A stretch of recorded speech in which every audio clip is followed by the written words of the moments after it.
నమస్తే, welcome to Leo prime time debate. చిన్న case కానీ ఎందుకింత హైరానా? మాజీ ముఖ్యమంత్రి అయ్యుండి కూడా ఎందుకు ఈ ప్రెస్ మీట్?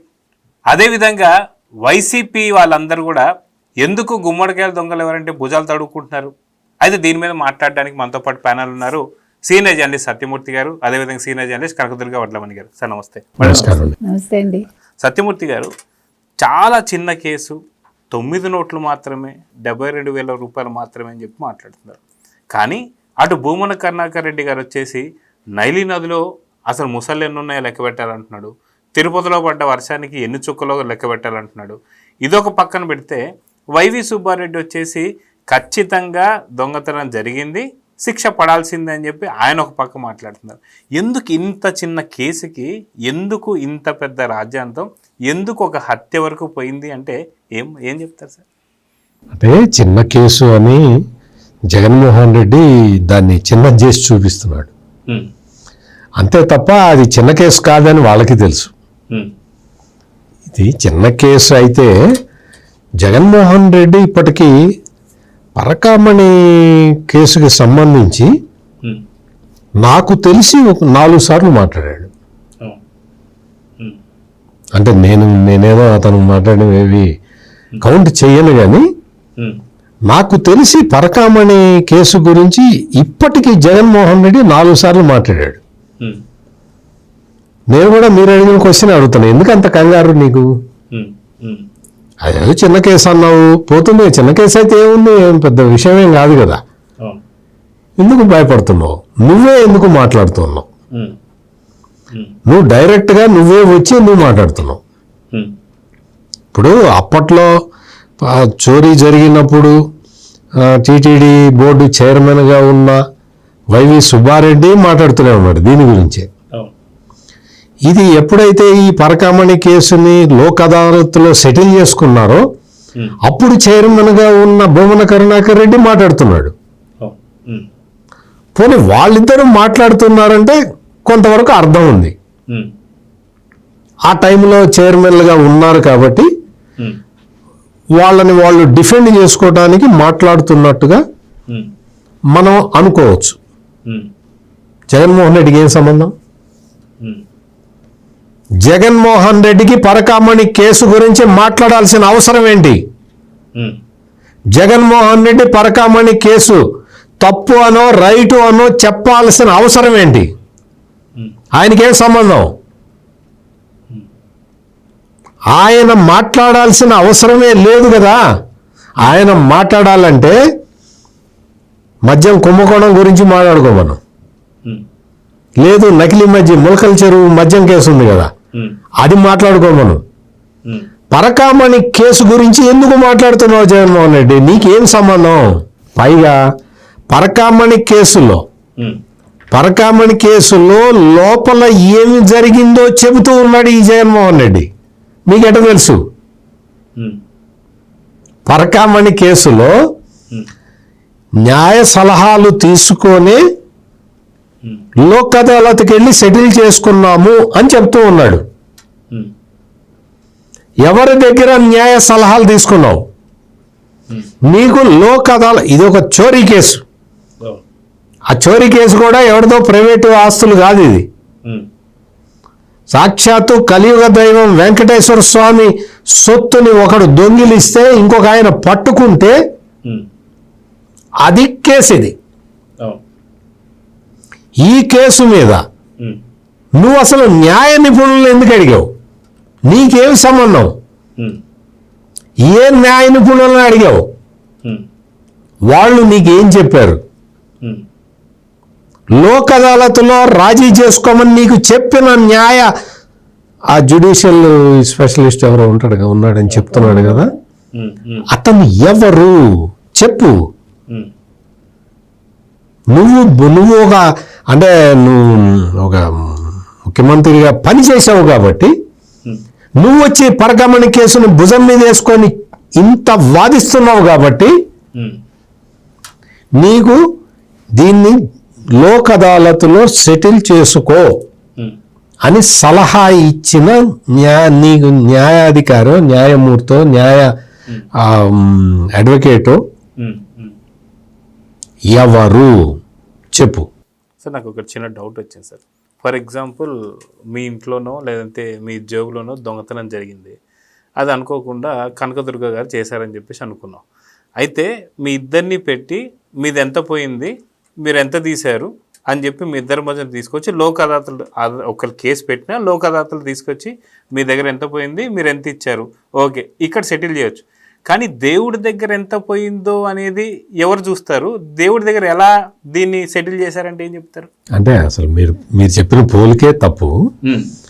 ఎందుకంటే నా ఇంట్లో ఆమె దోచుకెళ్ళేంత ఏమీ లేదు, ఆమె అట్లా దోచుకునే వ్యక్తి కూడా కాదు. ఇంకోటి ఏంటి అంటే లోక్ అదాలత్లో ఈ చోరీ కేసులు, మర్డర్ కేసులు సెటిల్ చేయటానికి కాదు లోక్ అదాలత్ ఉన్నది. లోక్ అదాలత్ సివిల్ నేచర్ ఉన్న డిస్ప్యూట్స్ క్లియర్ చేయటానికి. ఒక భార్యాభర్త పోట్లాడుకున్నారు, వాళ్ళు విడాకుల కోసం తిరిగారు, ఏదో సంథింగ్ జరుగుతుంది కదా, వాళ్ళు వచ్చి అయ్యా మాకు ఇంకా కోర్టు కేసులు వద్దు మేము సెటిల్ చేసుకుంటాం అంటే ఇద్దరిని కూర్చోబెట్టి సెటిల్ చేయవచ్చు. ఇద్దరు అన్నదమ్ములు ఉన్నారు, ఆస్తి కోసం కొట్లాడుకున్నారు, వాళ్ళు కోర్టుకి వెళ్ళారు, సివిల్ కోర్టులో తేల్తం లేదు, 30 ఏళ్ళు అయిపోయింది, ముసలోళ్ళు అయిపోయారు, ఇంక ఇప్పుడేం కొట్టుకుంటాం లేరా మనం కాంప్రమైజ్ అయిపోదాం అనుకున్నారు, లోక్ అదాలత్కు వెళ్ళి కాంప్రమైజ్ కావచ్చు. ఆస్తి తగాదాలు, పొలం తగాదాలు, ఈ సివిల్ డిస్ప్యూట్స్, సివిల్ నేచర్ ఉన్న డిస్ప్యూట్స్.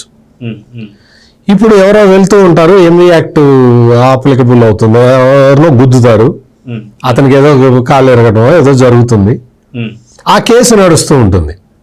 సార్ నేను ఏదో కాంప్రమైజ్ ఆయనకి ఏదో చికిత్స ఖర్చులు ఇస్తా సార్ నన్ను వదిలేయండి అని చెప్పి వాళ్ళు ఒప్పుకుంటే కాంప్రమైజ్ అవ్వచ్చు. అటువంటి కేసులు పరిశీలించాల్సిన లోక్ అదాలత్కి థెఫ్ట్ కేసుని ఎట్లా నేను అదే అడుగుతుంది, నీకు థెఫ్ట్ కేసుని లోక్ అదాలత్కి తీసుకెళ్ళమని నీకు సలహా ఇచ్చిన వాడు ఎవడు? నువ్వే చెప్పావు సలహా ఇచ్చారు నాకని. నీకు సలహా ఇచ్చిన వ్యక్తి ఎవరో చెప్పాలి. Point number 1.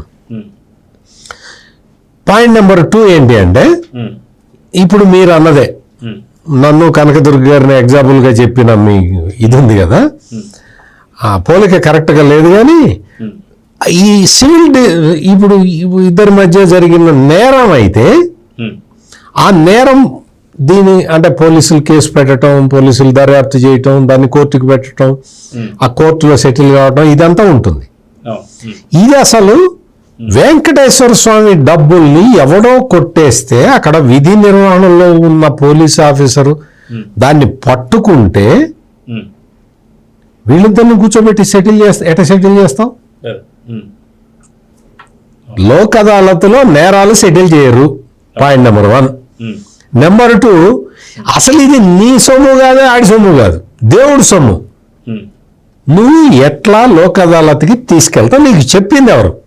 నీకు న్యాయ సలహా ఇచ్చింది ఎవరో పబ్లిక్ లో చెప్పాలి. జగన్మోహన్ రెడ్డి చెప్పాలి. నేను కూడా నిన్న మొన్నటి వరకు ఏదో పరకామణి కేసులో జగన్కి ఏముంటుందిలే సంబంధం అనుకున్నా. పరకామణి దొంగతనం ఎట్లా జరిగింది, ఎంత జరిగింది, ఎన్ని నోట్లు పట్టుకున్నారు, ఎవరు పట్టుకున్నారు, ఎలా పట్టుకున్నారు, తన సీసీ కెమెరాలు తనే పెట్టించానని చెప్పుకుంటున్న ఈ జగన్మోహన్ రెడ్డికి ఈ రాజీ విషయంలో ఒక న్యాయాధికారి సలహా తీసుకున్నానని చెప్పిన జగన్మోహన్ రెడ్డికి పరకామణి కేసులో, పరకామణి దొంగతనం కేసులో దానికి సంబంధించిన వివరాలు అన్నీ కూడా జగన్మోహన్ రెడ్డి దగ్గర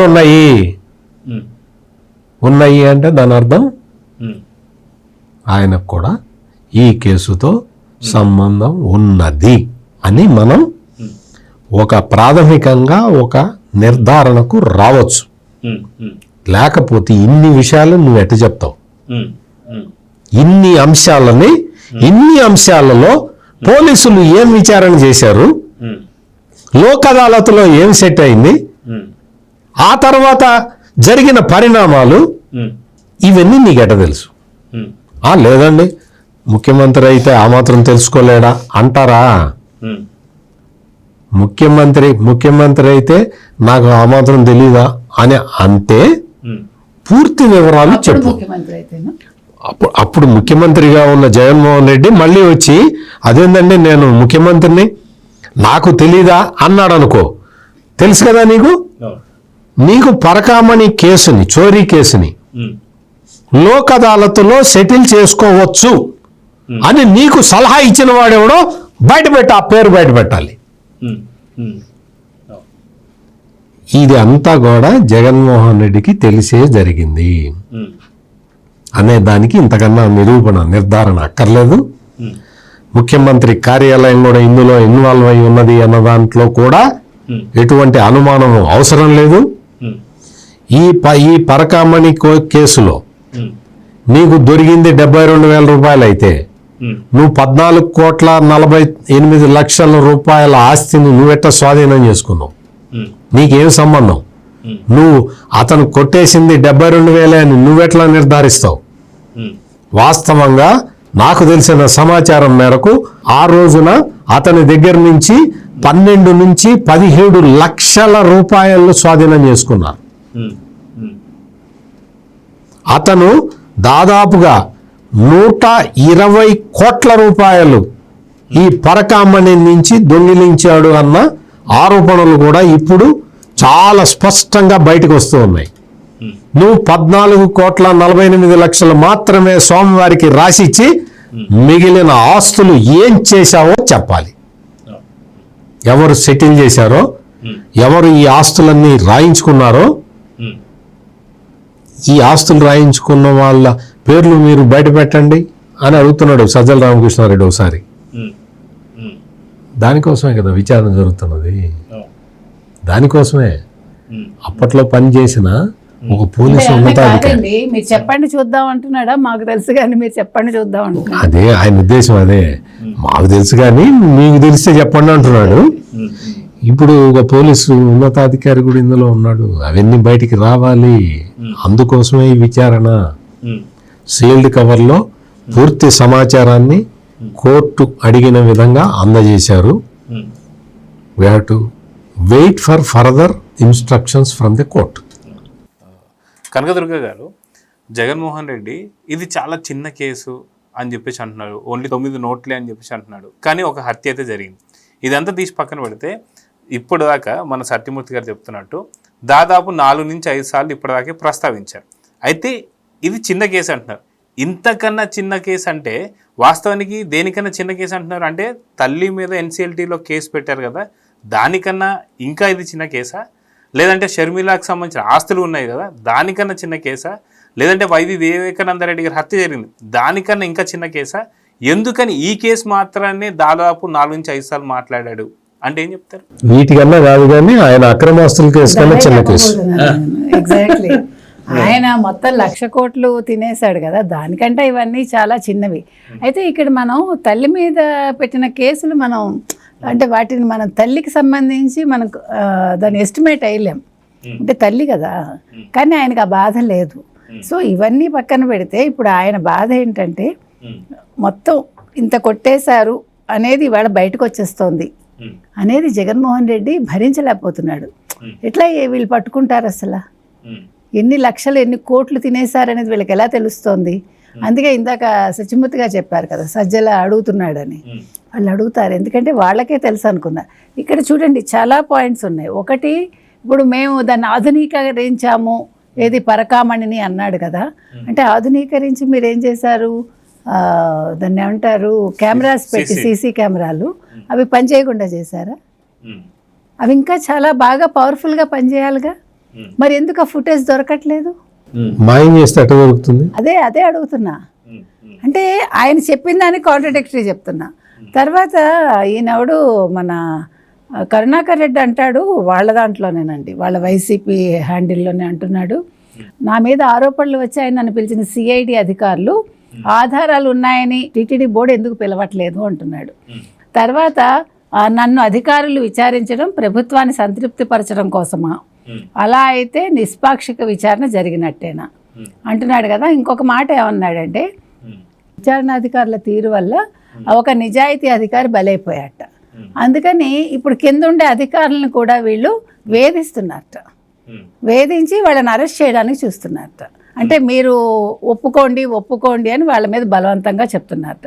ఇంకొక పాయింట్ ఏమంటున్నాడంటే ఈయన, ఇప్పుడు మద్యం scam, cyber scam, Amaravati ring road స్కాములపై గత ప్రభుత్వం చంద్రబాబుపై పెట్టిన కేసులను అధికారంలోకి వచ్చిన చంద్రబాబు ప్రభుత్వం గుట్టు చప్పుడు కాకుండా విత్డ్రా చేసుకుంది. పరకామణి కేసులో రవికుమార్ చేసినట్టే నారా చంద్రబాబు నాయుడు తన ఆస్తులను, నారా లోకేష్ తన ఆస్తులను ప్రభుత్వ పరం చేయాలి. బాగుందా? బుద్ధి ఉందా అసలు? బుద్ధి ఉందా? ఎందుకంటే బుద్ధి లేదని నేను అంటున్నానంటేనండి, భూమన కరుణాకర్ రెడ్డి నీ హయాంలో జరిగింది. నువ్వు దగ్గరుండి నువ్వు లోక్ అదాలత్లో నువ్వు దాన్ని ఏమంటారు కాంప్రమైజ్ చేసావు. చేసి నువ్వు ఇవాళ అధికారులు, కింద అధికారులు ఇది చేస్తున్నారు, ఒక నిజాయితీ గల అధికారి బలైపోయాడు. ఎందుకు బలైపోయాడు? విచారణకు వస్తుంటే మీరు బలి చేశారు, అంతే కదా? మీరు చేసి మనం మొదటి నుంచి చెప్తున్నట్టుగానే మాట్లాడుతున్నారుగా. అంటే వాళ్ళు చేసిన దాన్ని ఎప్పుడూ కూడా కూటమి ప్రభుత్వం మీద వేయడానికి చూస్తారు. తర్వాత దొంగతనం చేసింది రవికుమారు, అతని చేత డబ్బులు ఇప్పించింది, అతని ఆస్తులు ఇప్పించింది మీరు దేవుడికి. మధ్యలో చంద్రబాబు నాయుడు ఆస్తులను, లోకేష్ ఆస్తులు మీకెందుకు ఇస్తారు? వాళ్ళు ఏమైనా అక్రమంగా సంపాదించారా? పోనీ అది ప్రూవ్ చేయండి అక్రమాస్తులని. వాళ్ళు ఏమైనా దొంగతనం చేశారా, అక్రమంగా సంపాదించారా? ఇప్పుడు భువనేశ్వర్ గారు చేసినా, మరొకరు చేసినా వాళ్ళు వ్యాపారాలు చేసుకుంటున్నారు. వాళ్ళు నిజాయితీగా వాళ్ళకి ఎంత వస్తుందో వాళ్ళు ప్రతిదీ ఆడిట్ అవుతుంది కదా, మీకు అన్నీ మీ కళ్ళ ముందు ఉన్నాయి కదా. చంద్రబాబు నాయుడు గారు ఇంతవరకు అఫిడవిట్లో ఏమైనా దొంగతనంగా ఏమైనా అఫిడవిట్ ఇచ్చారా ఎన్నికల ముందు? లేదు కదా. మరి మీరు పట్టుకోండి ఉంటే, ఏదో బోడిగుండికి బట్టతలకి ముడి పెడతామంటారేంటి? బుద్ధి ఉంది అసలు? రవికుమార్ దొంగతనం చేయడం ఏంటి? వీళ్ళ ఆస్తులు వాళ్ళకి రాసి ఇవ్వటం ఏంటి? మీరు వెంకటేశ్వర స్వామికి అతని చేత అతని భార్య ఆస్తులు 14.4 లక్షల కోట్లు మీరు రాయించారని చెప్పి చంద్రబాబు నాయుడుని అడుగుతారేంటి? అసలు ఏం మాట్లాడుతున్నారు? ఇవాళ మీరు తప్పు చేశారు కాబట్టి మీకు భయం వేస్తోంది. ఆ భయంలో మీరందరూ ఏం మాట్లాడుతున్నారో తెలియకుండా మీ అంతటి మీరు నిజాలు బయట పెడుతున్నారు. ఇవాళ ఎవరు జగన్మోహన్ రెడ్డి చెప్పినా అదే, ఇతను ఎవరు వైవి సుబ్బారెడ్డి ఒప్పుకున్నాడు. అన్యాయం జరిగింది, అక్రమం జరిగింది, అక్కడ దొంగతనం జరిగింది, నిజమే శిక్షించాలని ఆయనే అంటున్నాడు సొంత బాబాయ్య. ఇంకా సొంత బాబాయ్ చెప్పాక సొంత బాబాయ్ టైంలోనే కదా ఏప్రిల్ 7 జరిగింది ఇది. ఆ జరిగిన దానికి మళ్ళా ఇంకొకసారి రెండోసారి వచ్చిన భూమన కరుణాకర్ రెడ్డి కదా దాన్ని సామరస్యంగా పరిష్కరించాలని చూశాడు. సో దొంగలందరూ మీ వాళ్ళే. నువ్వే ఓ పెద్ద దొంగవి, నువ్వు వచ్చి మళ్ళీ మాట్లాడతావేంటి పరకామణి కేసు గురించి? ఇన్ని కేసుల ముందు ఇవి చిన్నదే. మరి మీరు ఇందాకన్న ఆ లిస్టు మొత్తంలో ఇది చాలా చిన్న చోరీ. ఎంతంటే చాలా మైన్యూట్ చోరీ. కానీ మైన్యూట్ చోరీ అన్నాడు చూడండి, వెంకటేశ్వర స్వామికి సంబంధించి ఇసుక రేణువు కూడా చిన్నది కాదు. అది గుర్తుపెట్టుకో జగన్మోహన్ రెడ్డి. ఎందుకంటే ఆయనకి సంబంధించిన ఏది కూడా మీరు ముట్టుకున్నా కూడా తప్పే. అంటే దొంగతనం చేయాలి అని ఒక మీలో ఆ భావన వస్తేనే తప్పు. అలాంటప్పుడు ఇది చిన్న చోరీనా పెద్ద చోరీనా? నువ్వేమన్నా అక్కడ నిర్ణయాధికారివా నువ్వు? లేకపోతే నువ్వేమన్నా జడ్జివా అక్కడ? లేకపోతే ఒక అడ్వకేట్? నువ్వెప్పుడు చెప్పటానికి? జగన్మోహన్ రెడ్డి నీ హయాంలో జరిగింది, మా హయాంలో జరిగింది మేము పట్టుకున్నాము, మీరెందుకు పట్టుకోలేకపోయారని చంద్రబాబు నాయుడిని అడుగుతాడండి. బుద్ధి ఉందా అసలు? ఏం మాట్లాడుతున్నారు? అది కూడా అడిగాడు ఎవరు? జగన్మోహన్ రెడ్డి. నేను కాబట్టి నా హయాంలో పట్టుకున్నాను. పట్టుకుని ఏం చేసావు? చిన్న చోరీ అంటున్నావు, ఈరోజు 9 నోట్లు అంటున్నావు. మేము 14.4 లక్షలు, అదే 40 లక్షల కోట్లు ఇచ్చేసామంటున్నావు, 14.4. మరి అదెందుకు ఇచ్చావో చెప్పాలి కదా. 72,000కి నువ్వు ఇంత ఎందుకు రాయించావో చెప్పవయ్యా మహానుభావాన్ని నేను 5 రోజులుగా మనందరం అడుగుతున్నాం. దానికి సమాధానం చెప్పడేంటి? మధ్యలో చంద్రబాబు నాయుడు మీద పడేడుస్తాడేంటి? నీ బతుకంతా పడేడవడమేనా చంద్రబాబు నాయుడు మీద? నీకు ఇంకా వేరే పని పాటు లేదా జగన్మోహన్ రెడ్డి? I'm sorry. మంగళవారం వస్తావు, గురువారం వెళ్ళిపోతావు, మధ్యలో ప్రెస్ మీట్ పెడతావు, పనికిమాల ప్రెస్ మీట్ 2.5 గంటలు. మధ్యలో అసలు చంద్రబాబు నాయుడు గారి భారీ ప్రస్తావన ఎందుకు తెచ్చావు నువ్వు? అది కూడా ఒక మర్యాద లేకుండా. అసలు అర్థం కావట్లేదు ప్రజలకి. 2.5 గంటల ప్రెస్ మీట్, ఆ 2.5 గంటల్లో ఏం మాట్లాడావో నీకు తెలీదా? మేము చెప్పగలం. 2.5 గంటల్లో నువ్వేం పాయింట్స్ మాట్లాడావో జర్నలిస్టులుగా మీ ఇద్దరం నీకు టకటకటకా చెప్పగలం. నువ్వు ఇంకో జన్మెత్తినా చెప్పలేవు, నువ్వు నీకు రాసిస్తేనే తప్పులు మాట్లాడతావు.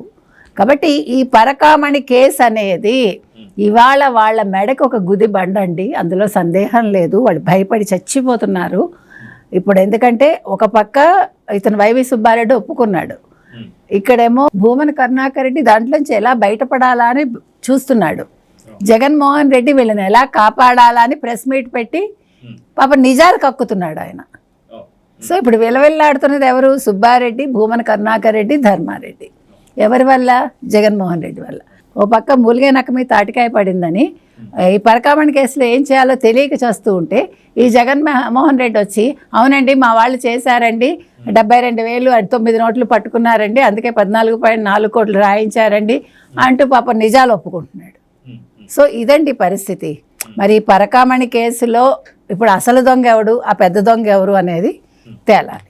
సో సత్యమూర్తి గారు, మనం చూసుకుంటే వైసీపీకి సంబంధించి అసలుకి వేలికేస్తే కాలికి, కాలికేస్తే వేలికేసేటువంటి ద్వారా అందరికీ తెలిసిందే.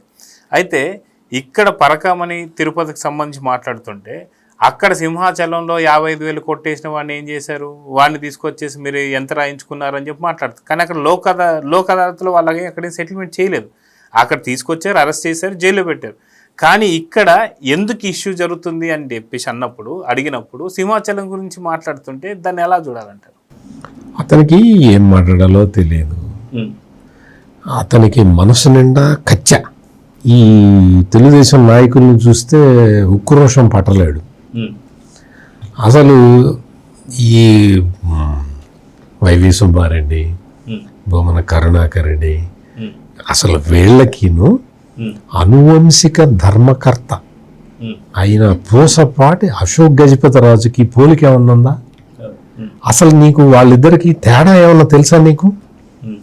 అసలు పూసపాటి అశోక్ గజపతి రాజు ఎవరు, వాళ్ళ పూర్వీకులు చేసిన పని ఏంటి నీకు తెలుసా? నీకు తెలిసే అవకాశం లేదు. ఎందుకు అంటే వాళ్ళు మొత్తం వాళ్ళకున్న ఆస్తులు మొత్తాన్ని విద్యాలయాలకి, దేవాలయాలకి, పేదవాళ్ళకి పంచిపెట్టారు. వాళ్ళు చేసిన పని అది. పివిజి రాజు గారి ఆయన శత జయంతి జరిగింది మొన్న. అంటే ఆ మొత్తం ఆ విజయనగరం మొత్తం చేసుకున్నారు ఆయన శత జయంతి పండుగని. ఎందుకంటే ఆయన అట్లా చేసాడు. మాన్సా ట్రస్ట్ అని పెట్టి మొత్తం పిల్లలకి విద్యాదానం చేస్తూ ఉంటాడు. దేవాలయాలకి ఇప్పటికీ దేవాలయాలకి సంబంధించిన భూములన్నీ వాళ్ళు ఇచ్చిన భూములే. ఇతనికి ఏం తెలుసు ఈ జగన్మోహన్ రెడ్డికి?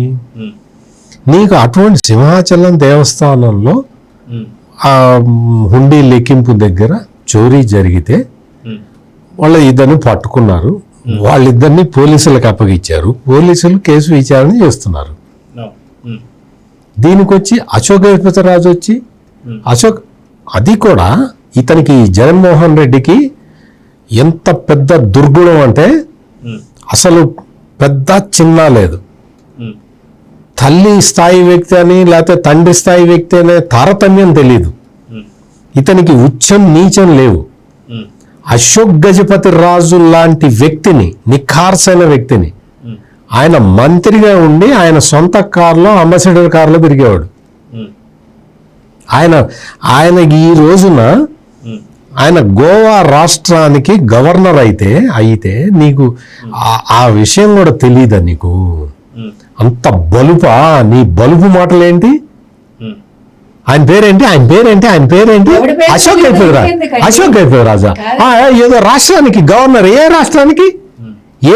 అశోక్ గజపతి రాజు ఏ రాష్ట్రానికి గవర్నరో కూడా తెలియనంత నీకు మూర్ఖత్వం నీకుంటే నిన్ను ఎవడు కాపాడాలి? నువ్వేమనుకుంటున్నావు? నీ బలుపేంటి? ఎందుకు నీకు అంత పొగరెందుకు నీకు? అశోక్ గజపతి రాజు లాంటి వ్యక్తిని పట్టుకొని ఒకడు విజయవాడలో కొబ్బరి చెప్పులు అమ్ముకునేవాడు. అతను వెళ్ళి, వాడనే అంటున్నాను నేను, కావాలనే వాడు అంటున్నా, విజయవాడలో కొబ్బరి చెప్పులు అమ్ముకునేవాడు వెళ్ళి అశోక్ గజపతి రాజు దొంగ అని వచ్చాడు జగన్మోహన్ రెడ్డి టైంలో. అశోక్ గజపతి రాజు దొంగ? ఏం మాట్లాడుతున్నావు? ఆ రోజున ఉత్తరాంధ్రలో ఉన్న మొత్తం అందరూ ఏడ్చారు, కన్నీళ్లు పెట్టుకున్నారు. ఈ ఈ జగన్మోహన్ రెడ్డికి మనం ఓట్లు వేయకూడదని తీర్మానించుకున్నది ఆ రోజే. ఆ ఎండు కొబ్బరి చెప్పులు అమ్ముకునేవాడు వెళ్ళి చెప్పిన తర్వాత విజయసాయి రెడ్డి వెళ్ళి అదే మాట చెప్పాడు. అశోక్ గజపతిరాజు ఒక పెద్ద ఫ్రాడ్ అని. ఫ్రాడా? ఏం చేశాడు? మీలాగా ఆస్తులు సంపాదించుకున్నాడా? మీలాగా మద్యం కుంభకోణం చేశాడా? మీలాగా పరకమని చోరీ చేశాడా? అశోక్ గజపతిరాజు గురించి నువ్వు అంత మాట అంటావా? ఆయన్ని ఏరుకోరి ప్రధాని నరేంద్ర మోడీ ఏరుకోరి తెచ్చుకొని మీకు గవర్నర్ పోస్ట్ ఇస్తామని చెప్పి బతిల్లాడి తెచ్చుకున్నాడు.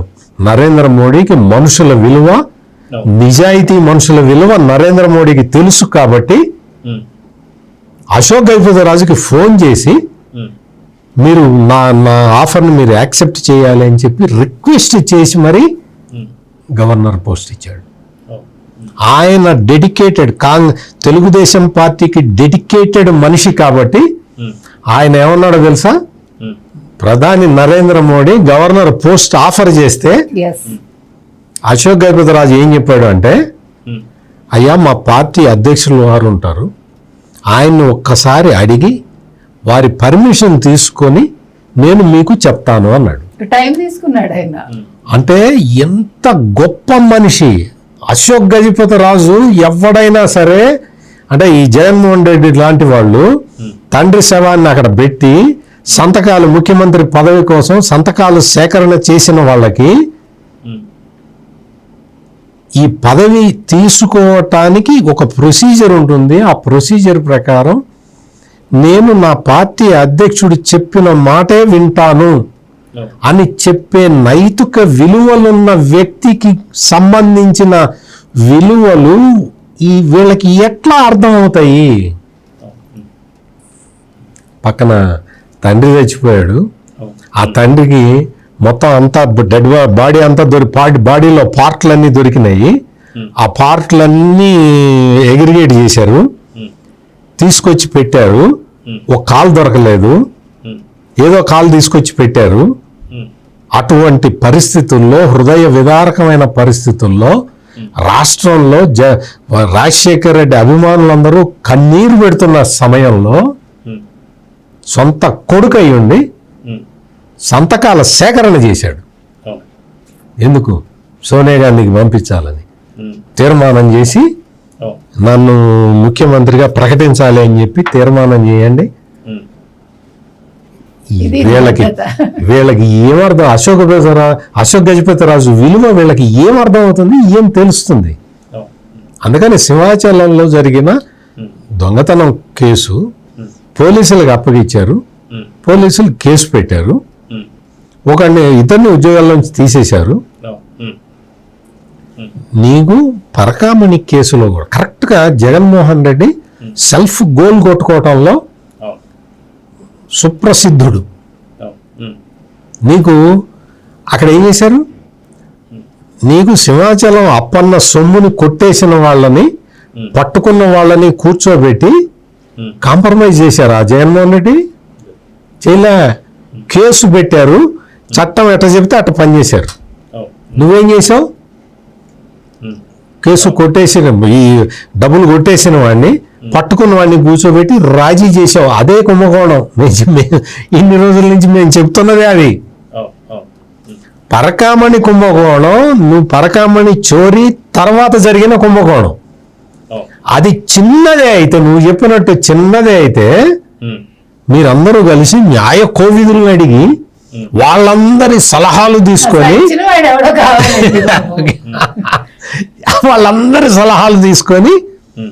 నీకు ఇంత శ్రమ ఎందుకమ్మా? 72,000కి కాదు, 72,000 కాదు, 300 కోట్లు. అందులో 120 కోట్లు ఇప్పటికీ అఫీషియల్ గా ఒక నిర్ధారణకు వచ్చారు. వస్తాయి, అన్ని విషయాలు బయటకు వస్తాయి. 120 కోట్ల రూపాయల ఆస్తులు ఆ రవికుమార్కి సంబంధించినవి కొట్టేయటానికి ప్లాన్ వేసి ఇంతమంది న్యాయకోవిధుల్ని సలహా అడిగావు. సో అశోక్ గజపతిరాజు అట్లా కాదు. ఒక్కటి తెలుసుకో, నీకు అంటే బహుశా తెలియకపోవచ్చు, నీకు తెలియదు, ఈ జన్మకి తెలియకపోవచ్చు, ఎవరినన్నా అడిగి తెలుసుకో. అయితే కనకదుర్గ గారు ఇందాక సత్యమూర్తి గారు అన్నట్టుగా అసలుకి పరకామని ఎవరు, వాళ్ళెవరు, వీళ్ళెవరు, ఏదేదో చాలా హీనంగా చాలా తీసేసినట్టుగా మాట్లాడుతుంటాడు. ఇది ఇక్కడే కాకుండా మొన్న జరిగినటువంటి ప్రెస్ మీట్లో కూడా ఒక రకంగా మాట్లాడు, అదేదో గుడట, అదేదో లడ్డట, అదేదో మాట్లాడతాడట. ఏంటండి తిరుపతి అంటే అదేదో గుడే, తిరుమల లడ్డు అంటే పవిత్రమైన లడ్డుని పట్టుకుని అదేదో లడ్డా? నిజంగా జగన్మోహన్ రెడ్డి మాట్లాడుతున్న మాటల్ని నిజంగా ఎలా చూడాలంటారు? ఇందాక ఆయన ఒక పదం చెప్పారు కదా, బలుపు అని. కొవ్వు అంటాం, ఒళ్ళు కొవ్వు ఎక్కితే అట్లా మాట్లాడతారు, ఒళ్ళు బలుపు అయితే అట్లా మాట్లాడతారు. కానీ మళ్ళీ చూడండి 2029 అంటే ఎలక్షన్స్ ముందు మళ్ళీ ఇంకో స్వరూపానందేంద్ర స్వామి లాంటి వాడు వస్తాడు, మళ్ళీ అప్పుడు వెంకటేశ్వర స్వామి గుర్తుకొస్తాడు. అదేదో దేవుడు కాస్త అప్పుడు లేదు అప్పుడు తిరుమల వెంకటేశ్వర స్వామి, అమ్మో చాలా మహిమగల దేవుడు అయిపోతాడు అప్పుడు. అంటే ఈసారి అవకాశం ఉండదు, అప్పుడు జైల్లో ఊచలు లెక్క పెడతాం కాబట్టి. అంటే ఆయన మా మెంటాలిటీ ఎట్లా ఉంటుందో చెప్తున్నా. అవసరానికి దేవుణ్ణి కూడా సిగ్గు లేకుండా బతిమాలుకుంటాడు, నువ్వు రా కొంచెం నా కోసం, లేదు నేను నీ సన్నిధికి వస్తాను, కొంచెం నాకు ఉపయోగపడు అంటే. మీరు సినిమాల్లో చూసే క్యారెక్టర్స్ అన్నీ మీకు జగన్మోహన్ రెడ్డిలో కనిపిస్తాయి. దేవుణ్ణి కూడా అవసరానికే వాడుకుంటాడు. అవసరం తీరాక ఏం చేస్తాడు? ఇప్పుడు అదేదో మనం ఏరు దాటినంతసేపు అదేదో మల్లయ్య తర్వాత బోడి మల్లయ్య అవుతాడు కదా, అట్లా అన్నమాట ఈయన వ్యవహారం ఉంటుంది. కాబట్టి ఇందాక అసలు అశోక్ గజపతిరాజు గారు లాంటి వాళ్ళని అట్లా మాట్లాడాడు, భువనేశ్వర్ గారు లాంటి వాళ్ళని ఏకవచనంతో సంబోధించాడంటే అసలు ఇంతకంటే నీచ నికృష్టుడు ఇంకో ప్రపంచంలో ఉంటాడని నాకు తెలియదండి. అంటే సంస్కారం అనేది మనకి ఏదో అంటారు, జన్మ సంస్కారం జరా సంస్కారం అంటారు. మనకి బై బర్త్ అయినా రావాలి, లేదు మనం చూసి నేర్చుకోవాలి, లేదు తల్లిదండ్రులు చెప్పాలి, అది మనకి పెద్దల ద్వారానో గురువుల ద్వారానో మనకి వంట పట్టాలి. అది లేనప్పుడు ఇలాగే ఉంటారు దౌర్భాగ్యం. అంటే ఏదో మా ఇంట్లో తప్ప పుట్టాడు అంటూ ఉంటారు పిల్లల్ని కొంతమందిని. అట్లా ఈ జగన్మోహన్ రెడ్డి అనే వ్యక్తి వాళ్ళ ఇంట్లో తప్ప పుట్టాడు, అందుకని పూర్తిగా ఏ గుణాలు లేవు. పర్ఫెక్ట్ ఉన్నారని కాదు, అట్లీస్ట్ గుడ్డిలో మెల్ల కదా. ఇప్పుడు వాళ్ళందరూ ఏదో 100% వాళ్ళు ఏదో ఇదని నేను చెప్పట్లా, ఇప్పుడు ఉన్న వాటిలో ఏదో చెప్తారు చూడండి అట్లా అంతే. ఇప్పుడు గుడ్డి పువ్వులు ఉంటాయి కదా, అవి గుడ్డి పువ్వులు అయి ఉంటాయి, ఇది మరీ ఇంకా ఎందుకు పనికిరానిది అనమాట, ఆ రకంగా చెప్తున్నా. అందుకని అది నేను జన్మ సంస్కారం అన్నది అందుకు. సంస్కారం లేని మనుషులు ఇలా ఉంటారు. ఇప్పుడు డబ్బు రావడం వేరు, సంస్కారం రావాలిగా. ఇప్పుడు డబ్బు వచ్చాక నువ్వు హంగులు ఆర్భాటాలు లేకపోతే నీ తినే స్టైలు నువ్వు వేసుకునే అంటే 18,000 ఎంతో ఒక షర్టు ఇవి కాదు కదా. ఇప్పుడు నువ్వు ఎన్ని రూపాయల షర్ట్ వేసుకున్నావని కాదు, నువ్వు నడిచి వచ్చావా సైకిల్ మీద వచ్చావా ప్రజలు చూడరు. ఏం చూస్తారు? నీ మాట చూస్తారు, క్యారెక్టర్ చూస్తారు. ఎలాంటి వాడు అసలు ఏంటి జగన్మోహన్ రెడ్డి మంచి. ఇప్పుడు ఇందాక వారు చెప్పారు అశోక్ గజపతి రాజుకి సంబంధించి ఊరంతా వేడుక చేసుకుందని, అది కావాలి. అందుకనే నేను జన్మ సంస్కారం జరా సంస్కారం అన్నది. ఏది ఏమైనా జగన్మోహన్ రెడ్డి తప్పబుట్టాడండి. అంటే ఆయనకి నేను చెప్తూనే ఉంటా కదా, ఎక్కడో చిన్న సూడే ఉండి ముఖ్యమంత్రి అయ్యాడు. ఆంధ్రప్రదేశ్ ప్రజల దౌర్భాగ్యం అది వాళ్ళు 5 ఏళ్ళు వాళ్ళు ఏమీ చేయలేరు, చరిత్రలో దాన్ని తీయలేరు, ఉంచుకోలేరు, అలాంటి పరిస్థితి మంది. కానీ ఆ 5 ఏళ్ళది ఇంకా ఆ మసక ఇంకా అట్లా ఉంటూనే ఉంది. ఇది నెమ్మదిగా తొలగిపోవాలి. ఈ పరకామణి కేసు అనేది రేపొద్దున ప్రూవ్ అయ్యాక ఇందులో జగన్మోహన్ రెడ్డి పాత్ర ఏంటి అనేది ఖచ్చితంగా బయటకు వస్తుందండి.